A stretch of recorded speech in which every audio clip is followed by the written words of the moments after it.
जब मैं भिंड में और भिंड के भी लहार नामक स्थान पे बात कर रहा हूं, तो हमको सीमा पर यशस्वी प्रधानमंत्री के नेतृत्व में हमारे सेनाओं के द्वारा जो अपने पराक्रम पुरुषार्थ की एक नई गाथा लिखी है, मैं भिंड, ग्वालियर, चंबल के पूरे रणबांकुरों के लिए, क्योंकि हमारे हर घर में या तो सेना का जवान मिलेगा या घर में किसान मिलेगा, मैं सबको प्रणाम करता हूं, अभिनंदन करता हूं। होंगे कोई और जो बंदूक की गोली या तोप के धमाके से डर जाते होंगे, ये हमारे बीहड़ के बांके जवान हैं जो बड़े से बड़े तोप के सामने छाती अड़ा करके कंपटीशन करके बताते हैं, लगा तेरे में जितना दम है।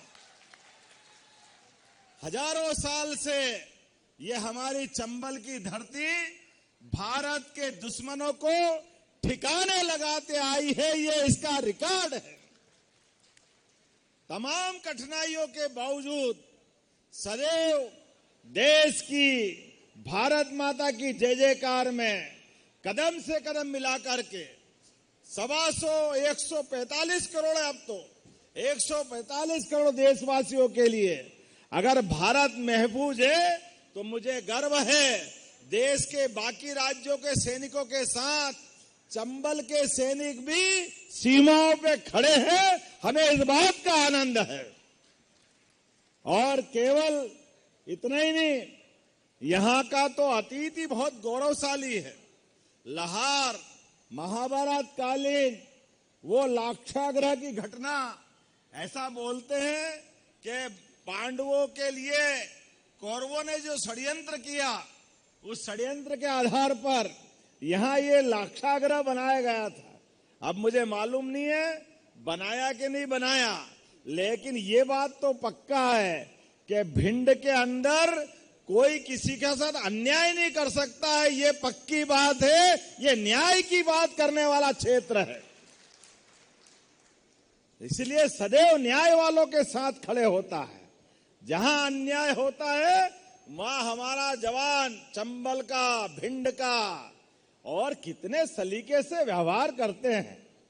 अगर दुश्मनी भी हो जाए और वो बड़े हैं तो पंडित जी पाए लागू और धम्म से भारत माता की जय, ये कहीं नहीं मिलेगा। ये हमारे संस्कार हैं कि हमारी शत्रुता भी है तो सलीका भी है, हमारा प्रेम है तो जीवन न्योछावर है। इससे बढ़कर कहां कोई लोग मिलेंगे। अपने बीच तमाम कठिनाइयों के बीच भी अब तो समय बदल गया।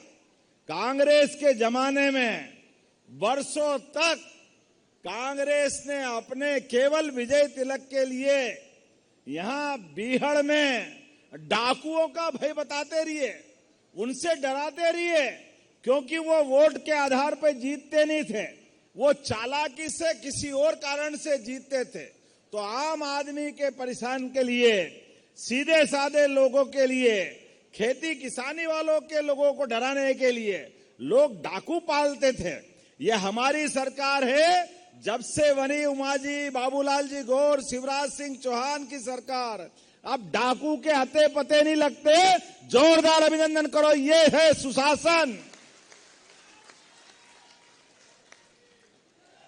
जब हमारे अपने आज के इस दौर में जब शासन के साथ देश की तरफ देखते हैं तो देश बहुत तेज गति से आगे बढ़ रहा है।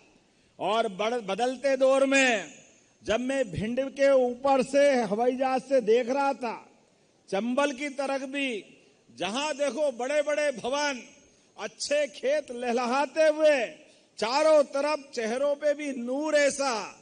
मेरी भी बड़ी कठिनाई है, क्या आपने पुष्प वर्षा कराई, जीवन भर नहीं भूलूंगा, इतने फूल आपने प्रेम से उड़ाए। ऐसा लगा कि पूरा क्षेत्र आपका प्रेम पुष्प वर्षा करते हुए निकल आया। थोड़ी सी तकलीफ तो जरूर है, मेरी परेशानी कि मेरी आंखों में चश्मा नहीं है, फूल ऐसे मार रहे थे कि आंख खोलने की, अगर खोलो तो धाम धाम पता ही नहीं चल रहा है। लेकिन प्यार में सब कुछ आपके लिए समर्पित है। आपका स्नेह ऐसा मिल रहा था, इतना प्रेम जीवन भर नहीं भूलूंगा। दोनों हाथ जोड़ के आपको प्रणाम करता हूं विनम्रता के साथ। ये हमारा प्रेम का संबंध है, ये हमारी आत्मीयता है, और इसीलिए तो हमारी पार्टी भी कीचड़ में ही कमल खिलाती है। ये हमारी पार्टी की विशेषता है। अगर आप ये वीडियो YouTube पर देख रहे हैं तो हमारे चैनल को सब्सक्राइब करें और बेल आइकन को दबाना ना भूलें। अगर आप Facebook पर ये वीडियो देख रहे हैं तो हमारे पेज को लाइक करें।